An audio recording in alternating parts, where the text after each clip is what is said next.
Welcome to Fox 54 News at 6. I'm Kenesha Dees. Sweeping regulations here in Alabama have strictly limited the sale of products made with hemp, from the retailers allowed to sell to the products they can have in stock.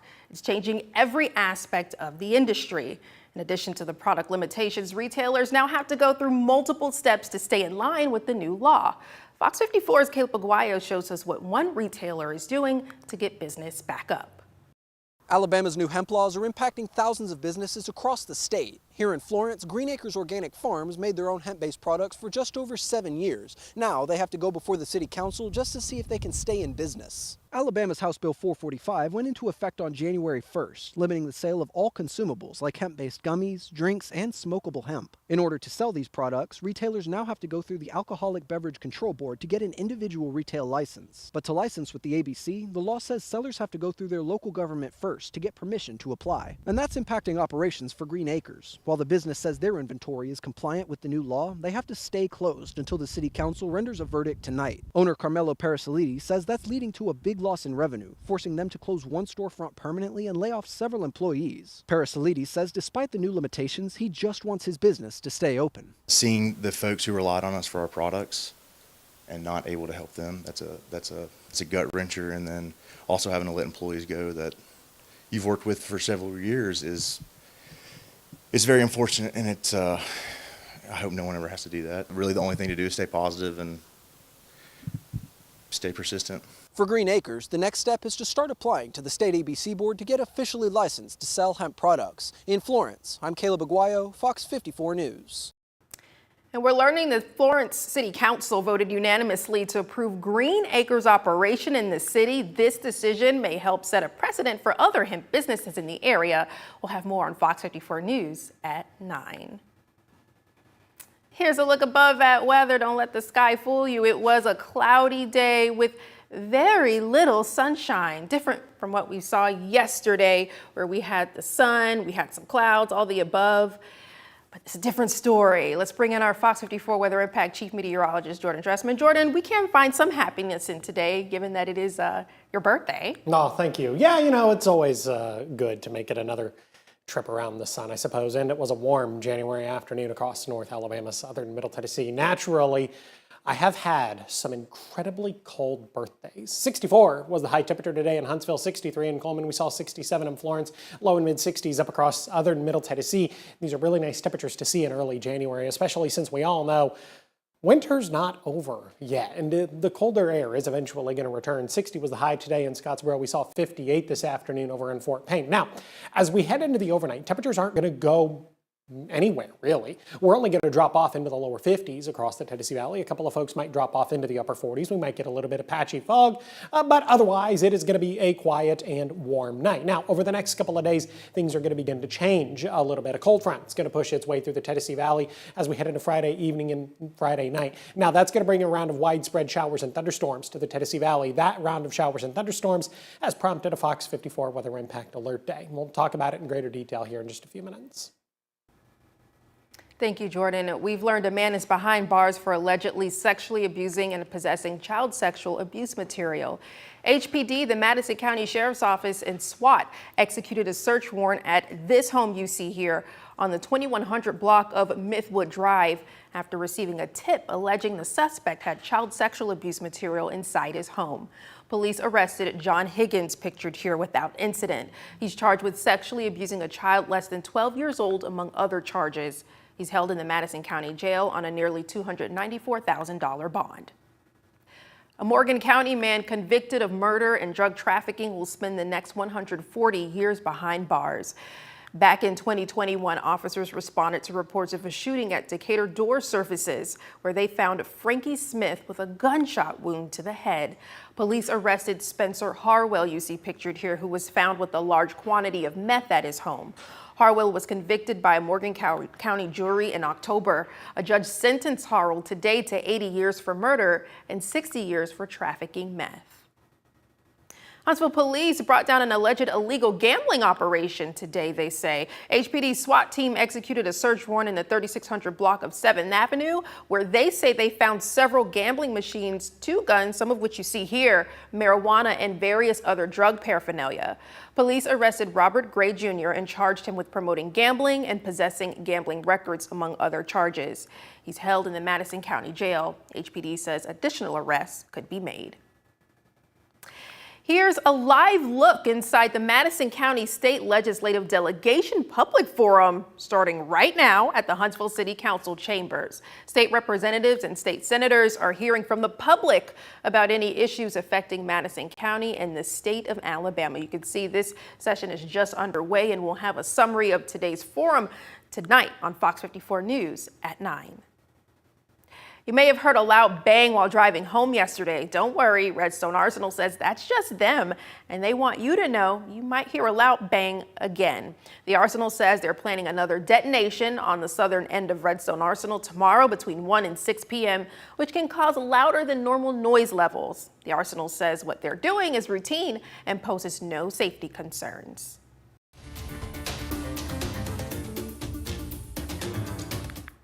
We do have a scam alert for you. The Madison County Sheriff's Office is warning of a popular phone scam. Scammers call and say you missed federal jury duty or have a warrant for your arrest. The Sheriff's Office says scammers are also sending fake documents, including so-called secret arrest warrants and court orders. They say they'll never ask for money over the phone. If you receive such a call, hang up immediately and report the call to the Madison County Sheriff's Office. The Limestone County Recycling Department adding a new building and equipment to their arsenal this week. The Limestone County Commission opened the new Limestone County Recycle Center. You can see it there, a little sneak peek. The building will allow the department's operation to expand, giving a new home for their Ballard to compact materials. Commission Chairman Colin Daly tells Fox 54 he hopes this addition will help the county with future growth.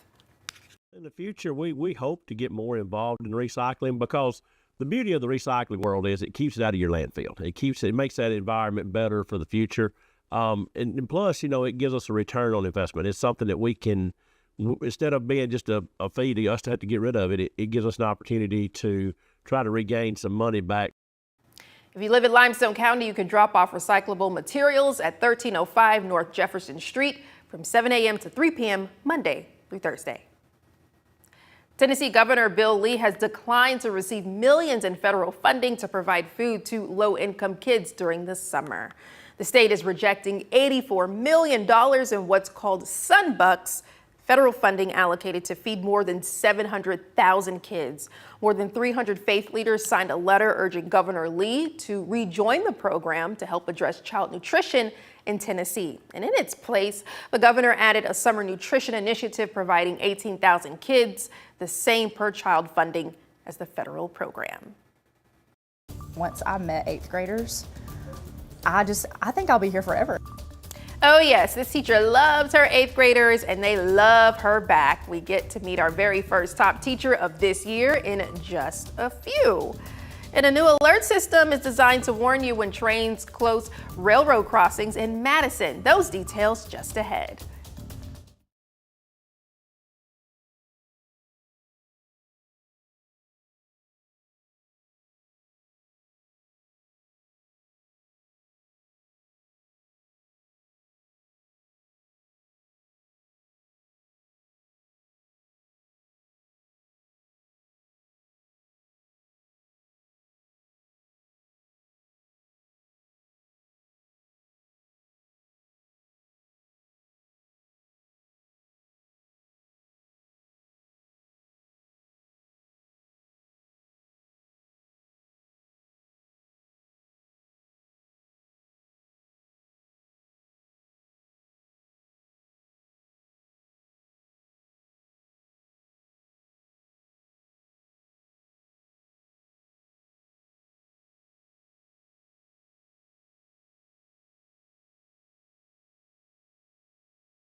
If you live or work in Madison or the surrounding areas, you may know this feeling. You're driving to an appointment or headed home only to be stopped by a mile-long train.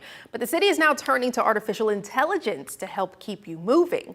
The city is testing a new system that uses advanced cameras to detect trains in real time, sending an alert directly to your phone so you can pivot before you get stuck. Fox 54's Logan Alexandra Russell has the details on the new system aimed at clearing up congestion. Traffic is flowing freely behind me here on Sullivan Street, but that could change in a matter of minutes if a train were to come by. Problem is, we don't know when that could be. Good news is, though, for Madison residents, is the city is working to change that. For commuters in Madison, the sound of a train chugging along can often mean one thing: a headache. We get trains coming through about 4 to 5 times a day, and sometimes they stop. It could be a matter of 5 minutes, could be 50 minutes. It is pretty heavy traffic-wise here. Whether it's Sullivan Street or Wall Triana, train stoppages are a daily reality, especially in downtown Madison. But the city is hoping to reduce congestion by utilizing the Civic Ready software. We started prototyping like back in November. We've added a different type of sensor to it, a LiDAR sensor for those technical people that actually detects whether the train is still sitting there or not. A high-tech camera is located at key crossings in downtown Madison, which spots a train the moment it approaches. Once the system sees the train, it sends a push notification directly to your phone. It will also send a message every 15 minutes if the train is still there. The goal is to give drivers enough time to pivot to an alternate route before they get stuck. Goodson emphasized the software is still in the testing phase, and the city will continue to work on it over the coming months. Drivers can sign up for the alerts through the city's website, so the next time a train pulls through Madison, you can plan ahead. In Madison, Logan Alexandra Russell, Fox 54 News. Wow, so it seems like we have a potential solution to a long-standing issue. Yes, I hear. I know that I just moved to the area, but everybody has complained about the trains over in Madison. So hopefully the app will help to kind of allow people to, have a heads up on whether or not there's going to be a train coming through that area or whether or not it's still there, sitting there. Yeah, and it seems to be a rather efficient way of letting people know about this train. I think it's a pretty smart idea. Yes. Just like we get alerts when there's traffic congestion. Why not this? Exactly, and you can sign up for text notifications, email notifications, or both. So that way you're covered no matter what phone you have, if it's your personal phone, your work phone, whatever, you'll be able to get those notifications. Excellent. My last question, they're testing this though, right? So it's still in the testing phase. People, when they sign up, you will still get the notifications. But of course, the software might be a little, glitchy every once in a while, but they are actively working on it. So in other words, just be patient? Yes, be patient. All right. Thank you so much, Logan Alexandra, as always. Coming up, seniors in Huntsville got the chance to learn about classes that will keep them learning. We'll tell you more about that desire to continue to learn. In the meantime, Jordan, we're learning about the weather. Lots of cloud cover today. Yeah, we're going to maintain that cloud cover as well over the next couple of days. We're also talking about a cold front, which is going to bring showers and thunderstorms into the Tennessee Valley. We'll discuss that in just a couple of minutes.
Now, Fox 54's Top Teacher.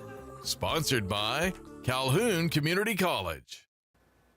I'm excited to introduce the first top teacher of 2026. And oh, we're starting off with a bang. We're going to Morgan County, where this young teacher is loved, rightfully so, and she loves her community back by teaching world history, enrichment classes, and even helping facilitate the school yearbook.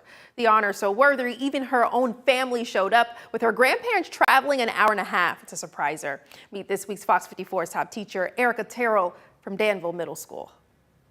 In Mrs. Erica Terrell's class, Love people, but I loved history. learning about civilization, 3 indigenous societies. agriculture, and more. Terrell teaches world history to middle schoolers. She started straight out of college and hasn't looked back. Once I met 8th graders, I think I'll be here forever. I hope, but I have been here in the same classroom for 7 years, and I would love to stay forever. Terrell loves this age group because it's a chance for her students to grow. I get to be kind of their first intro into debating and getting to figure out what they believe instead of, just standing on their own beliefs and kind of opening their minds to things they may not have been exposed to before. It's why students like Brody Simmons She's the GOAT. loves to be in her class. She's just a chill teacher.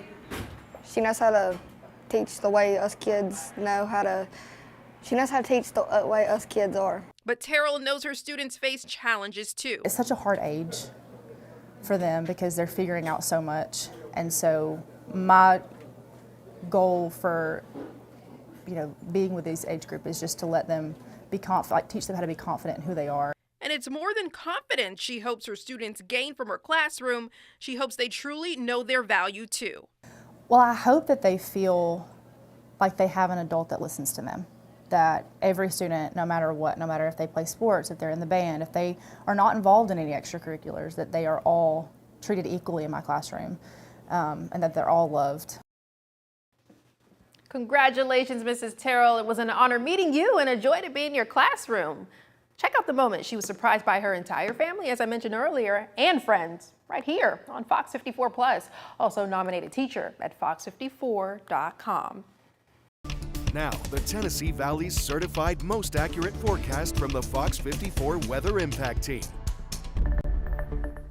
You know, Jordan, right after I filmed this yesterday when I went out to Danville, but I was excited to share this story because never in all the years that I've done Top Teacher have there been like an entourage of people for this teacher. I was going to say, I wasn't paying a ton of attention to the story because I was sitting here in my head thinking, has an entire family ever shown up? Like grandparents? Grandparents. That's impressive. Yeah, and you've been here a bit longer than I have, and I know in the past other folks before me had done Top Teacher. Do you ever remember that then? No, I think this is the first time that you have ever done, or anybody has ever done, a Top Teacher where friends and family have shown up. Oh my gosh, her husband, even one of her students, like they had a basket with a tumbler and flowers. They really love her, and I can see why.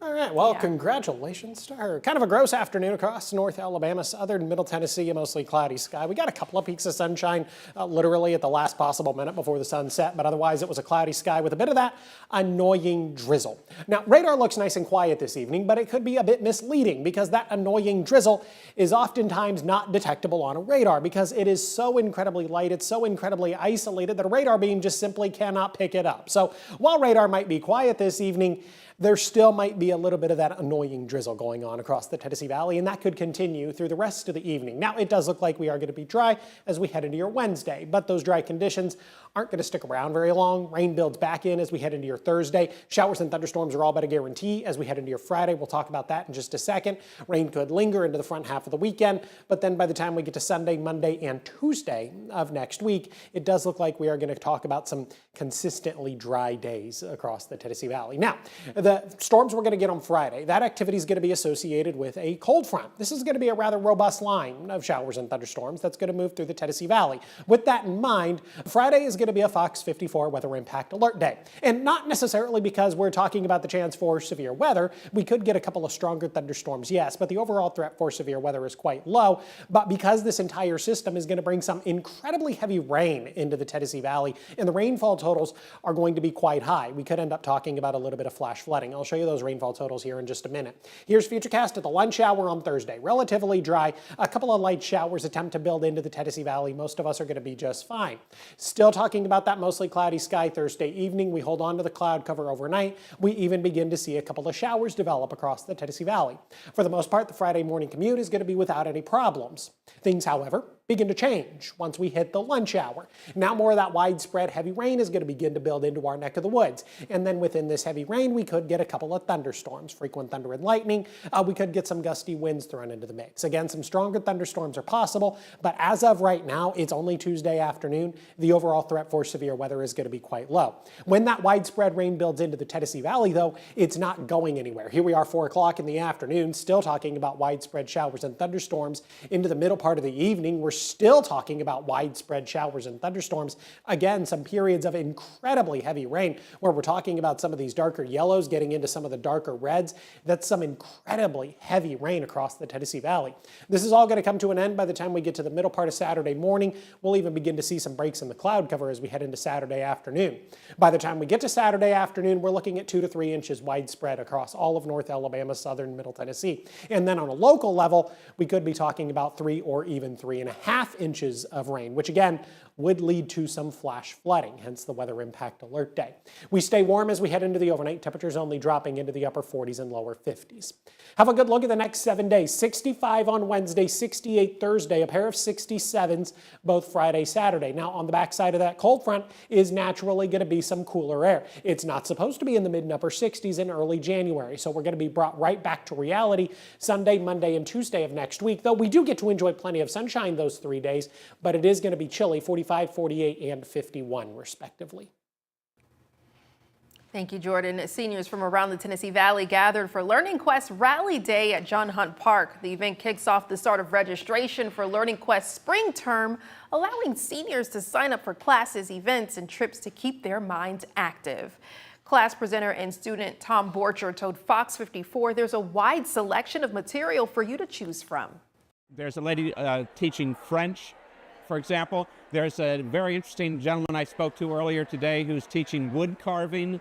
I'm doing a class on the White House, which is kind of relevant these days. And there's just exercise classes. There are some Tai Chi type classes. It's just an incredible spectrum of material. I love that, Tai Chi. Well, if you missed out on today's rally, registration is still open on the Learning Quest organization's website. Mo, what's going on in sports? Well, last year's FBS leader in total touchdowns is now on his way to Auburn. I've got the latest on Byron Brown next in sports.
Fox 54 Sports is sponsored by Alpha Insurance. Hey everyone, the NCAA transfer portal continues to be the talk of the town across college athletics, especially at Auburn. Alex Golish has added a number of former players from USF to the Auburn roster, including his former starting QB. This morning, former USF signal caller Byron Brown signing with the Auburn Tigers. Last season, he led all FBS quarterbacks with 42 total touchdowns while accounting for 347 yards of total offense per game. The 6'3", 232-pound QB threw for over 3,100 yards last season while earning all conference honors. He's got 1 year remaining. Now Brown is leaving the Sunshine State for the Plains, while Ashton Daniels is doing the exact opposite. Today, the Auburn signal caller committing to Florida State. He started 3 of Auburn's final 4 games before sitting out against Mercer to reserve his red shirt. He finished the season with 797 yards, 3 touchdown passes, and 2 interceptions. He also completed 57% of his passes.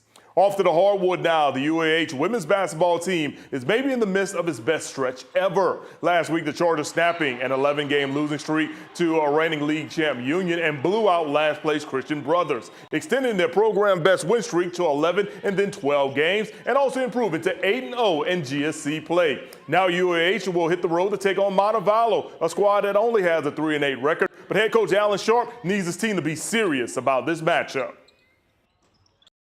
We won these games and we're in first, and I'm worried to death about what's going on here with personnel and injuries and things like that, and getting ready for Montevallo. Montevallo's record's not real good. Are we going to be ready and on the edge about playing them, or are we going to be complacent about it? And coming up tonight at 9 on Fox 54 Sports, we'll talk to the UAH men about Montevallo, and we'll also hear from Alabama and head coach Nate Oates. Kanisha. Thank you, Mo. Coming up tonight at 9, a live look at the legislative forum happening right now as residents voice their concerns to state legislator. We'll tell you more about that at 9. And hemp companies in Alabama face new legislation, which includes getting city council approval to operate. We'll explain the new laws tonight at 9. All right, a rescue donkey, look at here, in Georgia is set to be a Guinness World Record holder. A vet measured Hope's ears, that's the donkey's name, and they were nearly 16 inches long, which should be the Guinness World Record. The previous world record holder for longest ears on a donkey lives in the UK, United Kingdom, with the ears measuring just under 14 inches long. Hope's owner still has some paperwork to do before Guinness makes it official, but she's looking forward to Hope winning the title. Yeah, that's some pretty long ears. I have a new ambition in life as of 5 seconds ago. And that is to find something so ridiculously obscure that nobody has thought about yet, and then break its non-existent record so that I may too get in the Guinness Book of World Records, because that just appears to be what